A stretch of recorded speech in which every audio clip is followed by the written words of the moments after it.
You're listening to the Sisters in Loss podcast, a faith-based grief and loss podcast for Black women, where you will hear stories of miscarriage, infant loss, stillbirth, and infertility to learn there is a testimony in tragedy. You will learn how to heal, gain clarity, find hope and peace, and turn your pain into your purpose after loss. I'm your host, Erica M. McAfee. Welcome to episode 56 of the Sisters in Loss podcast. Today's episode is a solo episode as I'm sharing my personal infertility journey with you all. I share why I'm choosing to go through IVF to retrieve eggs and freeze embryos for future gestational surrogacy, and why I'm still on team surrogacy versus team adoption. In this episode, I talk about my first year podcasting and what I've learned about myself and this amazing Sisters in Loss community. Thank you all so much for listening to this podcast and the evolution of it this past year. I committed to myself to release an episode every week for at least a year, and I made it here. Thank you, Lord, for grace upon grace upon grace for reaching this goal. Now, if you have never rated or reviewed the podcast, please do so wherever you listen to podcasts. That would bless me in my first year as an independent podcaster. Thank you all so much for listening to this podcast over the last year. There have been many times when I felt like no one was listening, even though I saw the numbers increase after each episode. There have been many times when I didn't feel like posting inspirational messages or responding to this DM or engaging on social media because it was all just too much. I was on my own personal journey as I was documenting, highlighting, and sharing others' journeys. I always post a quote that I'm helping others heal while being broken myself, and this is the absolute truth. I'm broken and I'm still healing. I'm healing from being considered infertile since losing my uterus at 28 years old in August 2014. I lost my uterus due to a full placenta abruption when I was birthing my rainbow baby boy, Maxwell. I share more of this story back in episode 3 with my husband, Brandon. But the reality is now, almost 4 years later, he's about to be 4 in August. I really want to, and I'm ready to grow my family, but I just can't do it naturally, and it hurts. I felt empty about it for so long and really never processed my feelings about not being able to get pregnant. So like many of you who have had the ability to get pregnant but have been diagnosed infertile, I understand. I understand how it feels seeing the many pregnancy announcements. I understand how it feels to walk into your OBGYN or reproductive endocrinologist office and seeing other pregnant bellies and small infants. I understand how it feels when your friends around you are all pregnant and in the back of your mind you think, when will my time come? I understand when your family asks, when are you going to have a baby or another baby? But you've been trying for well over a year or 4 years. I understand when you have changed your diet, started acupuncture, prayed, journaled, charted your cycle, measured your basal body temperature, taken ovulation tests, and spent more money trying to get the doctors to tell you why you can't get pregnant. I understand, sis. I'm there. You are not alone. We are here on this journey together. So selfishly, I have documented this podcast over the last 55 episodes highlighting grief, loss, marriage, adoption, surrogacy, endometriosis, stillbirth, PCOS, fibroids, and IVF journeys because I wanted to show you and prove to myself that there is more than one path to motherhood. Motherhood looks different for everyone, and not everyone's journey is the same. And you know what? That is okay. It is okay because no matter what path to motherhood is chosen for you, God's promises to you will still be fulfilled. no matter what journey or what path that is taken to motherhood for you, no matter what path to motherhood is chosen for you, God's promises to you will still be fulfilled. So this podcast has helped me on that healing journey, and I pray that over this last 55 episodes and now number 56, that it has blessed you as well. Every week, every Instagram post, every email that was sent, every Facebook group post, it was not only for you, but it was for me. If you knew how empty and broken I felt because I couldn't give my husband another child, it's the reason why I continue to do the work that I do, because it's healing me. It's not only healing you, but it's healing me on this journey. My son Maxwell, if you all don't know, we call him Super Mighty Max. He is physically disabled, and he is at the age where most typical toddlers would be into everything. And Max cannot do those physical things like run and jump and play sports with his dad. So it really has hurt me, and it really has been a process for me, therapy for me to go through this process and this podcasting process to understand that my husband may not be able to experience the typical toddler stage with my son, but that if it's in God's plan and it's in God's will for us to have another child, that will be, God will be. But on the flip side, the other part that was hurting was just the cost that it would take, the cost financially, the cost spiritually, the cost emotionally it would take to actually grow our family. You all know the cost of IVF, surrogacy, and adoption takes tens of thousands of dollars that we personally do not have to spend. I know that one day I will be a mother again because God promised me that, and that will be fulfilled. But really, deep down, how many of you believe that? How many of you think God has given up on his promises to you? How many of you are seeking God to fulfill the desires of your heart? Well, sister-in-laws, I'm here to tell you that God's grace has covered you and your requests. Your pleas, your promises will come to pass. You have to believe and have faith, but with faith without works is dead, but you also have to get to work. So how am I stepping out on faith on my motherhood journey? I'm working on me. I'm working on my health and preparing my body for IVF. So how am I doing that? Well, I personally have been having complications from my emergency C-section and hysterectomy that I had with my son since August of 2014. And I decided back in May to undergo a laparoscopy surgery to see what was causing me the pain and discomfort that I have been having as a result of that hysterectomy. So my laparoscopy came back inconclusive, but I had a lot of adhesions and scar tissue, and even the doctor found some endocrine tissue, which is interesting because I've never heard that I could have endometriosis. I never had an issue getting pregnant. I never had an issue with all of the symptoms of endometriosis, heavy bleeding, being on birth control because of your heavy cycles, your, painful cycles, all of the above. I never had an issue with, but as a result of my hysterectomy and the trauma that happened to my body, and particularly, I had a lot of endocrine tissue that ended up attaching to a lot of different places.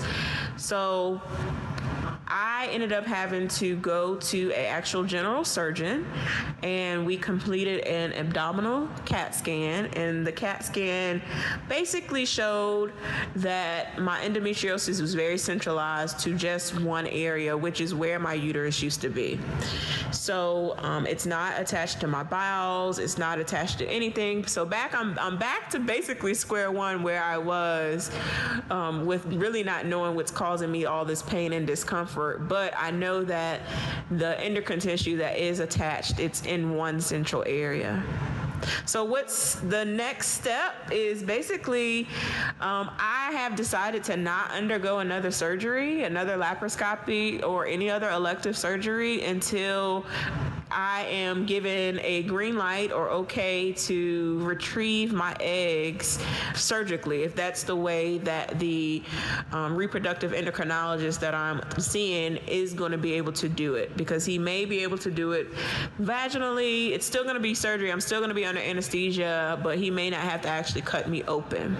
So I have to go back to my fertility specialist and see if this egg extraction is possible without being undergoing surgery. So that is my next step. But until then, I am in a process of preparing myself to go through a detox. I am already eating plant-based, as you heard in the last episode, in episode 55. If you haven't listened to the episode, go back and listen to that episode with Jessie Thompson, who is a fibroids and health activist and health coach.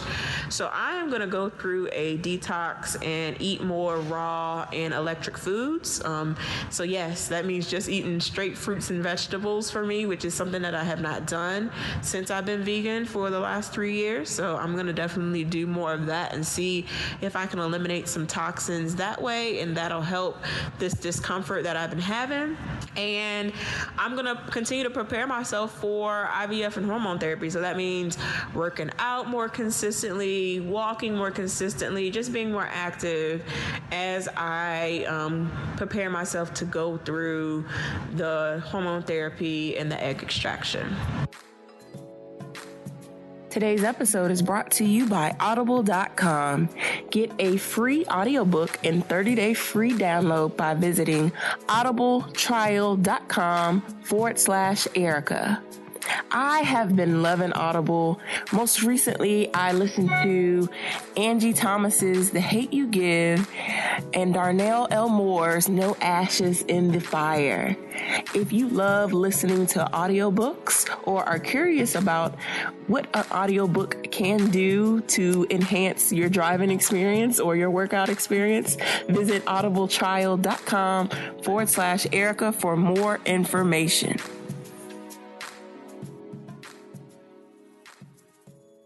So my goal is to extract my eggs and freeze some embryos this year. So we're hoping, and I'm putting it out in the atmosphere, that next year someone we know, or someone we know that knows someone we know, is going to be our gestational carrier, our gestational surrogate.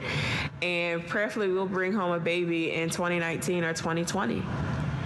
So I'm putting it out there. I'm speaking it into existence, that someone will volunteer to carry our babies for us, which is a big task and a big ask. But like I said, I know, and I'm having faith, and I'm doing the work. I'm putting it out there. I'm saying that, God, what you have is for me. We may not know how we are going to bring a baby home or who is going to actually carry the child for us.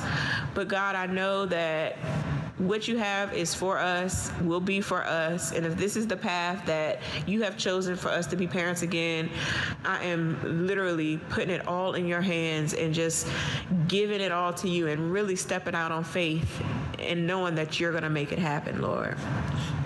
So sometimes all you have to do is speak it and it will be done. So I'm standing in agreement with every one of you who are listening that if you are seeking God for a child this year or next year, then I'm standing with you that God will give you the desires of your heart. This is what faith looks like. We all have to do the work. Your work may look different than my work, but the faith part is still the same. So let's continue to step out on faith in our journeys to motherhood. No more sitting back and waiting and praying. Let's take action, sisters-in-law, because faith without works is dead. So after 1 year, 55 episodes, a podcast name change, I know y'all saw that in the middle there, a growing community on Facebook and Instagram, and over 10,000 downloads later, we are here. So started from the bottom, we're here. We are here. What I've learned from this year being a podcaster is sisterhood and relationship building is a real thing. Like, you have to build relationships in order to succeed. So relationship, sisterhood within the community of sisters in loss, but also relationships with other podcasters. I thank God for the relationships I've built with the other podcasters that I listen to and that I've reached out to and I engage with, because that helps grow the community, and it makes me more accessible to people who are doing things a little differently.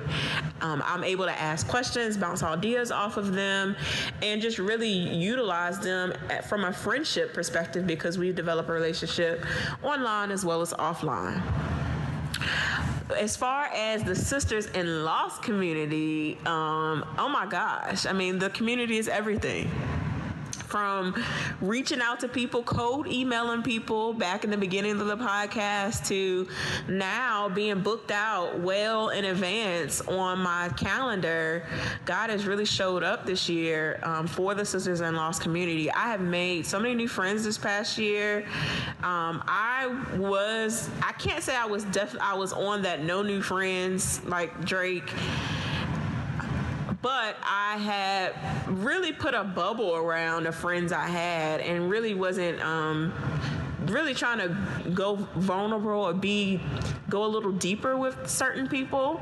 I guess I was just really tired of investing into relationships. I wouldn't just say friendships, because there's relationships too that were surface, and I wanted really to go deeper with certain friendships, even with those people who are close to me.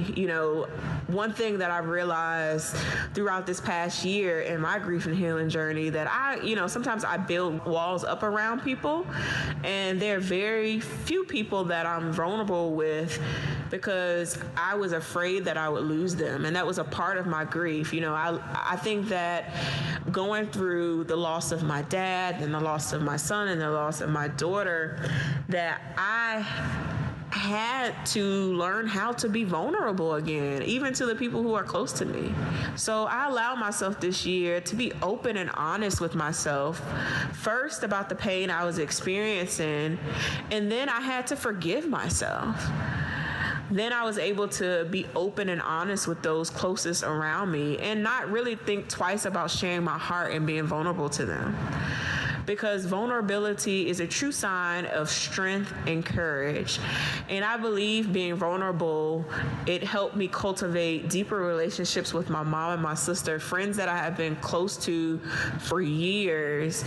It strengthened my marriage, because of course marriage is a constant dying to oneself. It's something I have to tell myself every day. And it helped me make a new group of good girlfriends. So shout out to all my angel sisters, many of whom I interviewed on this podcast. I reached out to them. We connected online and in person, and our group chats are lit. We're always cheering for each other, praying, encouraging, rooting for each other pretty much every step of the way, as we're all out there doing this kind of work, and we need that support system. So relationships have changed me, and this podcast has changed me this year. It has healed me, and I have been so blessed by the relationships I've cultivated from this podcast.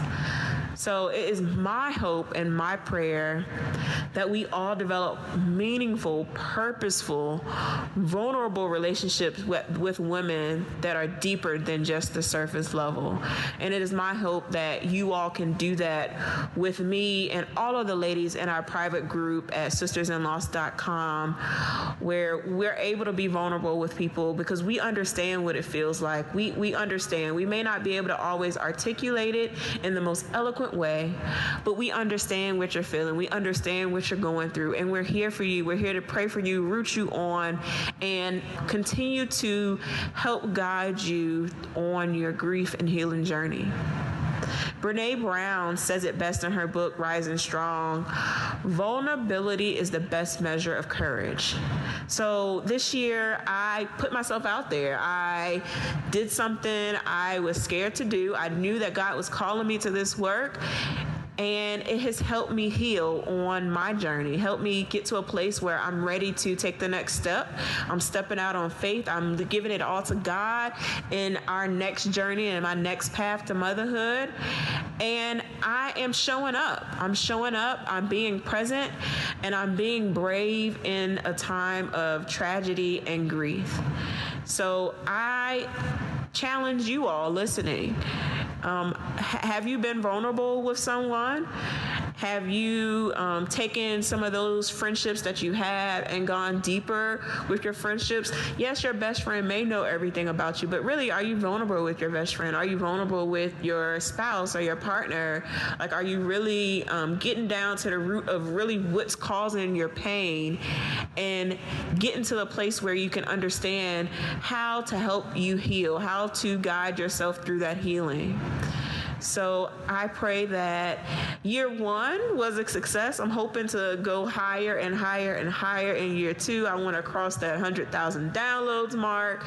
I want to grow this community to over 10,000 sisters-in-laws, because Black women are still 3 and 4 times more likely to have an infant loss or die from pregnancy loss, pregnancy complications. And I want to ensure that our stories are being told, because our stories are powerful. Everything that we say, the life or death is in the power of the tongue. As we speak, we're speaking to our healing, we're speaking to our breakthrough, we're speaking to all of those things that have caused us so much pain.